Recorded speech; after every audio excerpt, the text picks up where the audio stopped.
Ang kwentong ito ay hango sa totoong buhay. Karanasan ito ni Pilipo. Taong 1968, Tinapian, Masbate. Itong mga panahong ito, kasalukuyang nasa edad 25 anyos itong si Pilipo. Sa puder na siya noon ng kanyang lola nakatira, gawa ng matagal nang yumao ang kanyang totoong mga magulang. Kahit lumaki siya noong ulila, naging masaya naman siya sa kadahilan ng ginawa ng kanyang Lolo Maria at Lolo Ambo ang lahat ng kanilang makakaya upang mapalaki siyang isang mabuting tao. Sa ilang dekadang pananatili niya roon sa bahay ng kanyang lola, natuto siyang magbigkas ng mga simpleng dasal para sa puder at pangkaligtasan niya sa araw-araw. Maniwala kayo o hindi, kahit hindi kumpleto ang mga dasal na nakikita noon ni Pilipo, nagagawa niya itong mapagana. Ayon kasi sa kanyang lola, na noong mga panahong nalalapit na ang pagkamatay ng kanyang Lolo Ambo, nagawa pa siya nitong makalong sa balikat nito. Bagamat bata pa noon si Pilipo, kinakausap siya ng naghihingalo niyang lolo na para bang isa ng binata. Halos hindi nga noon makalimutan ng kanyang lola ang huling sinabi ng kanyang asawa sa kanilang apo na, Pilipo, ano man ang maging katayuan mo sa hinaharap, nais kong mapasayo ang karunungang minsan kong tinamasa sa mundong ito. Naway kapag nagkaisip ka na, magamit mo ito sa mabuti at makataong gawain. dagdag pa ni Lola Maria na noong mga oras na nalagutan ng hininga ang kanyang asawa, merong lumabas sa bibig nitong isang bolang apoy na mabilisang pumasok sa kanyang bibig. Dahil masyado pang bata noon si Pilipo, kung kaya't hindi niya magawang matandaan ang mga pangyayaring yon. Sa ilang beses na paglahad nito ng kanyang lola sa kanya, mariin niya pa rin itong hindi pinaniwalaan. Ayon sa kanya, na maaaring nalingat lamang noon ang paningin ng kanyang lola sa kadahilan ng bumubuhos noon ang emosyon nito dahil sa pagkawala ng kanyang lolo. Subalit kahit ilang beses niyang sabihin ang mga bagay na yon, meron pa rin siyang napapansin sa kanyang katawan nang sa hindi malamang dahilan. Paminsan-minsan ayon sa kanya, nakakarinig umano siya ng mga usal na nanggagaling sa kanyang isipan. Kahit ayaw niya itong banggitin, nagkukusa na lamang noon ang kanyang bibig na para bang meron itong sariling buhay. Ganon at ganon ang naging karanasan ni Pilipo noong kanyang kabataan hanggang sa umabot na siya ng edad na 25. Dahil sa sila na lamang noon ng kanyang lola ang naninirahan sa kanilang tahanan, naging abala naman siya sa mabibigat na gawaing bahay.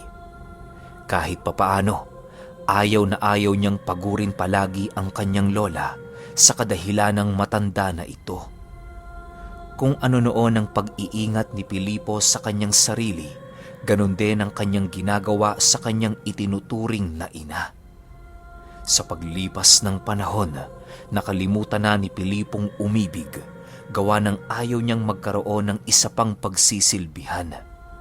Kontento na siya sa kanyang lola at masaya siyang kasama ito sa bawat araw na dumaraan. Sa pagsapit ng ika-1 dekadang anibersaryo ng pagkamatay ng kanyang Lolo Ambo, nagkaroon naman sila ng mumunting salo-salo sa kanilang tahanan. Hindi na muna noon nagtrabaho si Pilipo, gawa ng sinamahan niya ang kanyang lola patungong sementeryo. Nang marating nila ang kinahihimlayan ng kanyang lolo, agad din naman silang nagsindi ng kandila at nanalangin. Doon na din sila nagpaabot ng hapon para naman kahit papaano magawa nilang masamahan ang namayapa nilang mahal sa buhay.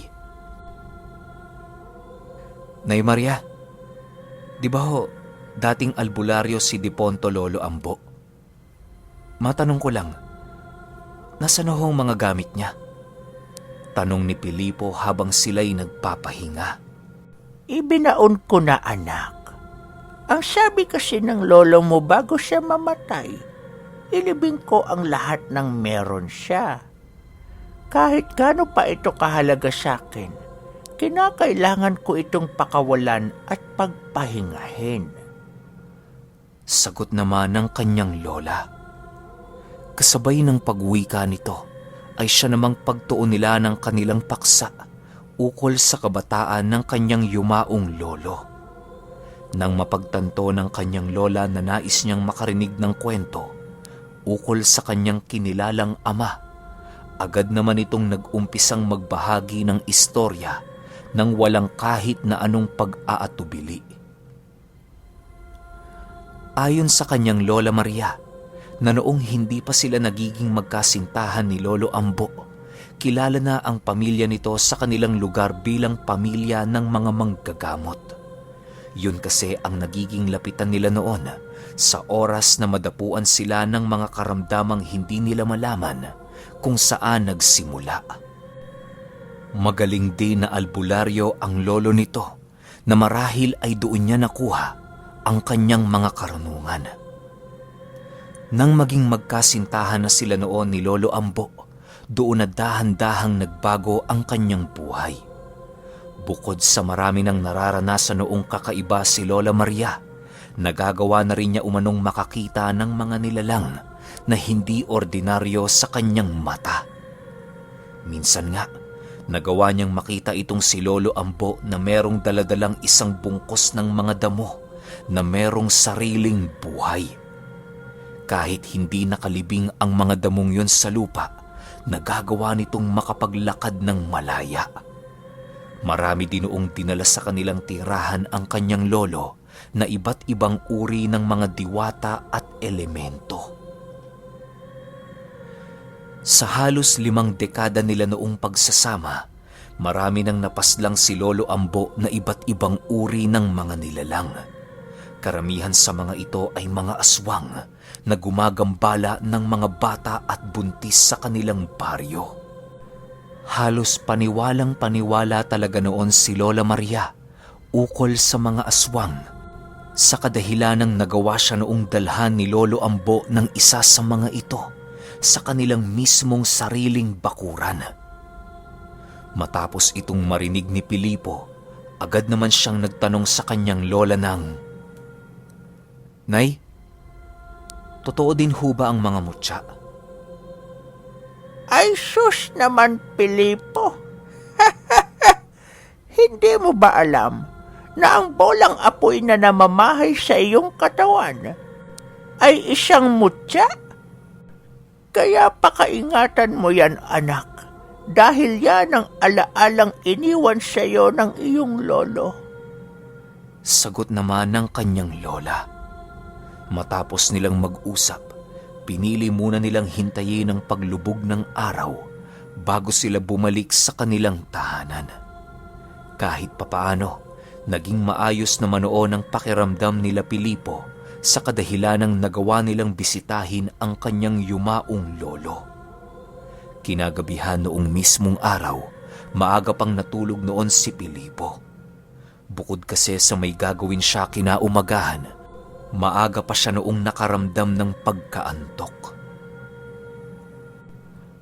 Habang nasa kasagsagan siya noon ng kanyang panaginip, bigla na lamang siyang nagising nang makasilay siya ng isang puno na merong nagkalat na mga buto ng hayop sa paligid nito. May nasipat din siya noong isang usa na patuloy na nagpupumiglas makawala lamang sa lilim ng punong nalapatan ng kanyang katawan. Matapos itong masipat ni Pilipo, agad din namang naging blanko ang kanyang panaginip. Kasabay nito ay siya namang paggising niya ng hating gabi nang sa hindi malamang dahilan. Matapos niyang magising, naging bigo naman siyang muli pang bumalik sa kanyang pagkakatulog. Kinaumagahan noong mismong araw, Naging matamlay naman ang katawan ni Pilipo sa kanyang trabaho. Pakiramdam niya noon, may kung anong karamdaman ang biglang pumasok sa kanyang katawan. Nang hindi na niya magawang makayanan ng trabaho, napagpasyahan na niyang lumiban na lamang. Kahit nahihiya siya noong umuwi ng walang dala, wala siyang nagawa kung hindi ito ay gawin. Pagdating niya noon sa kanilang bahay, agad namang bumungad sa kanya ang kanyang lolang abalang-abala sa pagdidilig ng halaman. Pagsilay nito sa kanya, mabilisan din naman siya nitong nilapitan upang kausapin. O anak, bakit naman ang tamlay mo? May sakit ka ba? Tanong ng kanyang lola. Ay, hindi ko nga rin ho alam, Nay. Pero parang ansama talaga ng pakiramdam ko eh. Pasensya ka na, Nay, ha. Hindi ako nakapagtrabaho. Sagot naman ni Pilipo. Kasabay ng pagwika nito ay siya namang pag-alalay ng kanyang lola papasok sa kanilang tirahan. Nang marating nila ang kanilang papag, agad din naman siya noong nahiga at nag-umpisa ng matulog. Habang nasa kasagsagan siya noon ng kanyang pamamahinga, halos hindi niya maiwasang mapamulat ng mga mata. Sa kadahilan ng patuloy siyang nakakarinig ng mga paulit-ulit na kataga sa kanyang isipan. Animoy kahit anong gawin niya noon, hindi niya ito nagagawang lubayan. Ganon at ganon palagi ang naging sitwasyon ni Pilipo kahit sinubukan na siya nitong tingnan ng albularyo. Kung sino-sino na din ang tumawa sa kanya, subalit walang makita ang mga ito dahil sa sabog-sabog na figurang lumilitaw sa kanilang mga pinagtatawasan. Sa ilang buwang ganoon ang karamdaman ni Pilipo, halos mawala na siya noon ng pag-asa na muling mabuhay ng normal. Awang-awa na din siya noon sa kanyang lola dahil sa kabila ng katandaan nito, patuloy itong naglalako ng mga gulay na maaaring pagkakitaan niya ng salapi. Sa pagsapit ng buwan ng Biyernes Santo, bigla naman nabuhayan ng loob itong si Pilipo nang maramdaman niya ang pagbalik ng lakas ng kanyang katawan. Akala niya doon na magtatapos ang kanyang kalbaryo, subalit hindi pa pala. Dahil sa mga sumunod na araw, halos hindi na siya noon nakakatulog sa kadahilan ng panayang pagsilay niya sa kanyang panaginip ng mga hindi maipaliwanag na mga pangitain. Labis na din siya noong natatakot matulog, gawa ng hindi na niya alam kung magagawa pa ba niyang magising kinabukasan. Wala naman siya noong malalapitang albularyo dahil inaasahan na niyang hindi makakatulong ang mga ito. Sa pagsapit ng linggo ng Biyernes Santo, dahan-dahan na noong nagiging tuliro si Pilipo sa kadahilan ng unti-unti nang lumiliwanag ang kanyang mga pangitain. Ayon sa kanya, na ang punong palagi niyang nakikita ay maaaring isang mutya na nakatadhana para sa kanya. Matapos niyang malaman ang mga bagay na yon, agad naman niyang kinausap ang kanyang lola ukol sa punong nakakapagparalisa ng lahat ng uri ng nilalang. Matapos niyang mailahad ang bagay na yon, agad namang kinuha ni Lola Maria ang isang libreta na ibinigay sa kanya ng kanyang asawa. Hawakan mo ito, Apo.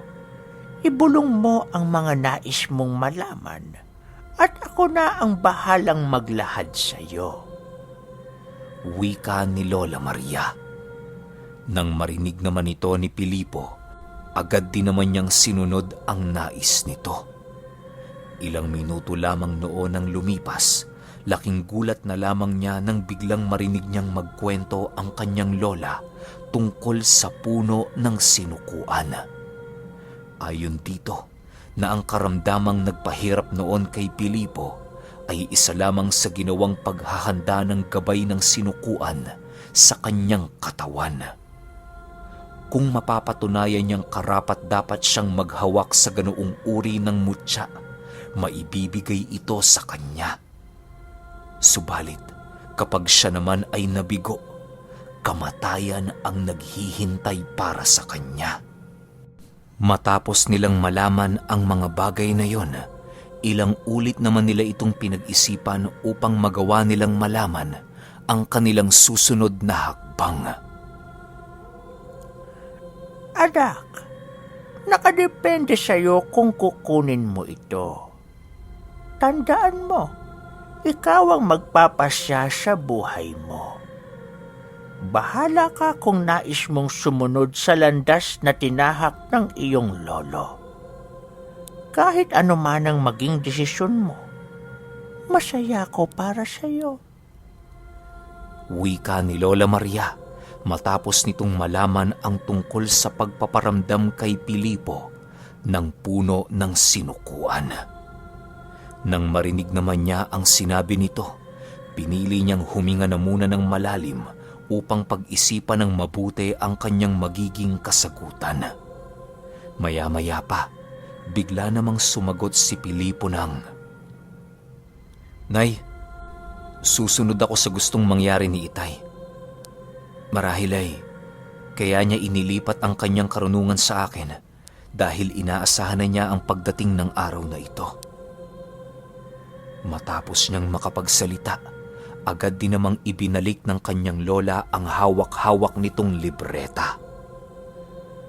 Paglabas nito sa kanyang silid, agad naman itong iniabot kay Pilipo ang isang palasot pana na merong nakadugtong na mga tali. Pilipo, kung nais mo talagang makuha ang mutya ng sinukuan, kinakailangan mong magsanay sa paggamit nito. Ito ang iyong magiging susi para mapasakamay mo ang ganoong uri ng kapangyarihan. Kasabay ng pagwika nito, ay siya namang mabilisang pagkuha nito ni Pilipo alinsunod sa nais mangyari ng kanyang ina. Habang hindi pa noon sumasapit ang araw ng Biyernes Santo, paulit-ulit siya noong nagsanay sa paggamit ng pana. Ilang araw pa ang lumipas, sumapit na nga ang nakatakdang araw ni Pilipo upang kumuha ng kahoy ng sinukuan. Maaga pa siya noong umalis sa kanila para hanapin ang lugar na maaaring kinaroroonan nito. Bagaman wala siyang ideya sa wangis ng puno, patuloy pa rin siyang naglakbay papaloob ng gubat sa kanilang lugar. Sa pagpapatuloy noon ng kanyang paglalakad, unti-unti na ngang nawala sa kanyang paningin ang kanyang daraanan pauwi. Hindi na muna ito inisip ni Pilipo sa kadahilanang nakatuon pa rin ang kanyang buong atensyon sa paghahanap ng sinukuan. Pagsapit ng takip silim, bigla naman siyang napatigil sa kanyang paglalakad nang masipat niya ang isang puno ng mangga na niyayakap ng patay na puno ng balete. Madali niyang napansin ang punong yon sa kadahilanang nakatirik ito malapit sa dalampasigan ng lawa. Napakalaki ng puno ng baleteng yon na pinaggigitnaan ng katawan ng puno ng mangga. Ang labis lamang doong ipinagtataka ni Pilipo ay ang mga puno ng mga baleteng tuyong-tuyo na, subalit hindi pa rin ito nalalaglag. Habang dahan-dahan niya itong nilalapitan, bigla naman siyang natigilan nang masipat niya ang mabilisang pagliwanag ng buwan. Sa muling pagsilay niya sa buong paligid, laking gulat na lamang niya nang masipat niya ang mga nagkalat na kalansay ng mga hayop sa bawat anino ng puno ng balete. Sa puntong yon, agad namang pumasok sa kanyang isipan ang isang panaginip na paulit-ulit niyang nasisilayan. Maya-maya pa, bigla namang napawika si Pilipo sa kanyang sarili ng, "Ito na. Ito na nga ang puno ng sinukuan." Kasabay ng pagwika nito, ay siya namang dahan-dahan niyang paglapit patungo sa puno ng mangga. Habang patuloy niyang sinisipat ang punong yon, doon niya nakita ang mga malaugat na gintong patuloy na dumadaloy sa katawan nito. Maigi din noon ang kanyang pag-iingat na hindi siya malalapatan ng anino ng balete sa kadahilan ng alam niyang mapaparalisa noon ang kanyang buong katawan. Ilang minuto pa ang lumipas. Nagawa na nga niyang makakuha ng isang angkop na distansya upang asintahin ang katawan ng puno ng mangga.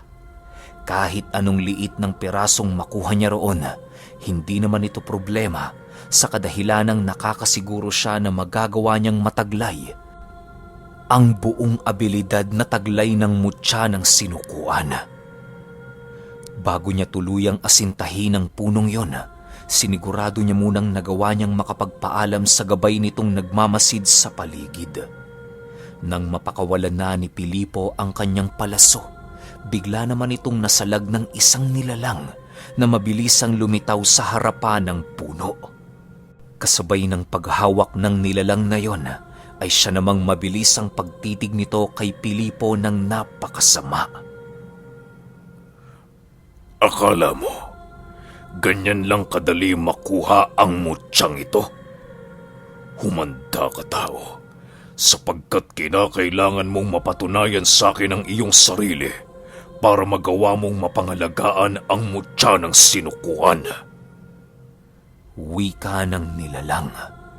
Kasabay ng pagwika nito ay siya namang mabilisan nitong pagdampot ng sungay ng usa at walang habas na tumakbo patungo sa kinaroroonan ni Pilipo. Nang masipat niyang papalapit na ito sa kanya, bigla namang merong pumasok na mga kataga sa kanyang isipan na siyang mabilisan niyang iniusal. Pag-ihip niya nito sa nilalang, agad naman itong humandusay sa kanyang harapan na parabang natigalpo. Matapos ang mga pangyayaring yon, halos hindi niya magawang makapaniwala sa mga nangyari. Akala niya kasi noon, yun na ang katapusan ng buhay niya nang masipat niya ang pagsugod ng nilalang. Paglalarawan ni Pilipo sa nilalang na yon, maihahalin tulad mo ito sa isang punong matagal ng nabuwal na nagkaroon ng abilidad na gumalaw. Kawangis din ang iilang bahaging katawan nito ng isang berberoka ayon sa kanya. Ilang minuto pa noon ang lumipas, tuluyan na ngang naramdaman ni Pilipo ang pagkawala ng kakayahan ng nilalang na gumalaw sa lupang kanyang kinalagpakan. Dahil sa mga pangyayaring yon, agad naman niyang hinila ang kanyang palaso upang muling asintahin ang puno ng mangga. Pagbitaw niya ng kanyang pana, agad naman itong bumaon sa katawan ng puno na siyang mabilisan naman niyang hinila. Pagkabunot ng palaso, bigla namang napasama roon ang kapirasong parte ng puno ng mangga na siyang labis niyang ikinatuwa. Dali-dali niya itong binalot sa isang telang pula at mabilisang isinilid sa kanyang bulsa. Matapos niyang makuha ang mutya ng sinukuan, doon na niya dahan-dahang naramdaman ang labis na paggaan ng kanyang buong katawan. Animoy malahangin na lamang noon ang kanyang timbang dahil sa mabilisang pagkawala ng kanyang bigat. Ilang minuto pa ang lumipas, agad namang binagtas ni Pilipo ang daan patungo sa kanilang baryo. Bagamat hindi niya kabisado ang lugar na yon, tila ba merong nag-uutos sa kanya kung saan ang tamang daang kinakailangan niyang bagtasin. Pagbalik niya noon sa kanilang baryo, pasimple naman ang ginawa niyang paglalakad nang marating niya ang sentro.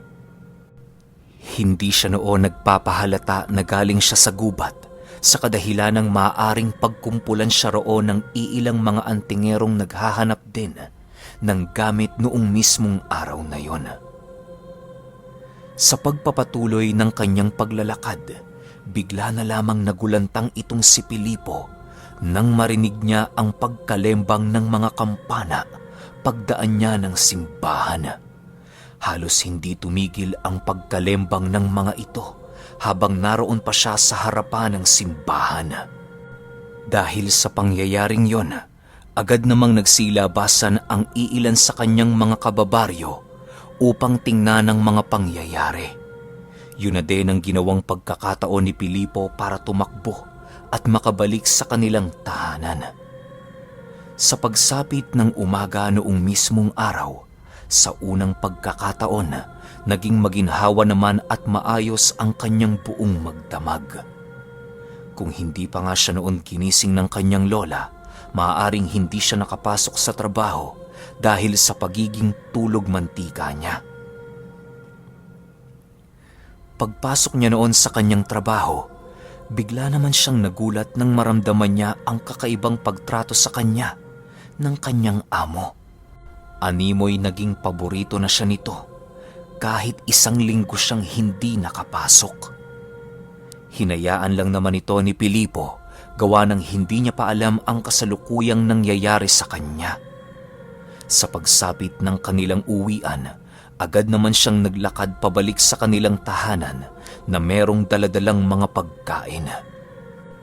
May isang buhay na manok pa noong dala si Pilipo na personal na ibinigay sa kanya ng kanyang amo.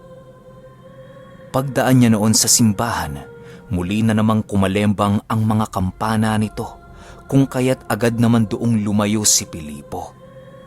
Halos natatakot na siya noong dumaan sa simbahan sa kadahilan ng ganon at ganon ang mga nangyayari.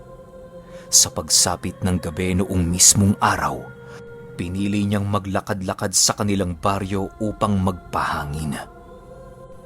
Panay na din ang kanyang ginagawang pag-iisip noon ng mga abilidad na tangan-tangan ng kanyang sinukuan. Dahil sa medyo lumilipad noon ang kanyang ulirat, hindi niya napansing tuluyan na pala siyang napadpad sa dulong parte ng kanilang baryo. Pagsilay niya noon sa buong paligid, agad naman niyang napansin ang kadilimang bumabalot sa kalupaan. Ilang minuto pa ang lumipas, bigla namang naantala si Pilipo sa kanyang kinatatayuan nang makarinig siya ng isang nilalang na biglang bumagsak sa isang puno habang patuloy na nagsisisigaw at nagmamakaawa. Dala ng kuryosidad, agad naman niyang hinanap ang nilalang na yon, subalit sa kasamaang palad, wala siyang nakita sa buong lugar. Matapos ang mga pangyayari, agad naman siyang umuwi sa kanila para magpahinga. Ang hindi alam noon ni Pilipo na ang pangyayaring naganap noong mismong gabi ang maglalagay sa kanya sa isang digmaang kontra sa buong lahi ng mga aswang na naninirahan sa kalapit nilang baryo. Okay! Grabe, sa simula pa lang kinilabutan na ako lalo na dun sa sa dulong parte na walang kaide-ideya si Pilipo na sasabak siya sa gera na siya lang mag-isa. Isipin niyo paano niya gagawin yun.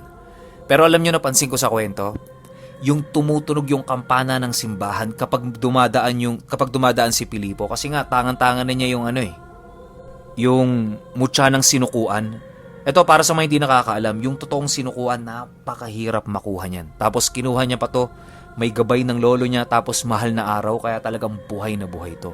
Totoo yun. Tapos may parte pa dyan sa gubat, na kapag dumadaan ka, yung mga puno, parang umano sa'yo, nagbabaw. Parang yung mga ginagawa ng mga Korean, yung nagbabaw sila. Yun, kapag ganon talagang legit yung sinukuan na hawak mo. Pahintay na lang ako ng part 2 nito. Alam ko, 3 parts lang to So, tapusin ka agad natin para hindi kayo mabitin. Yun lang. Salamat.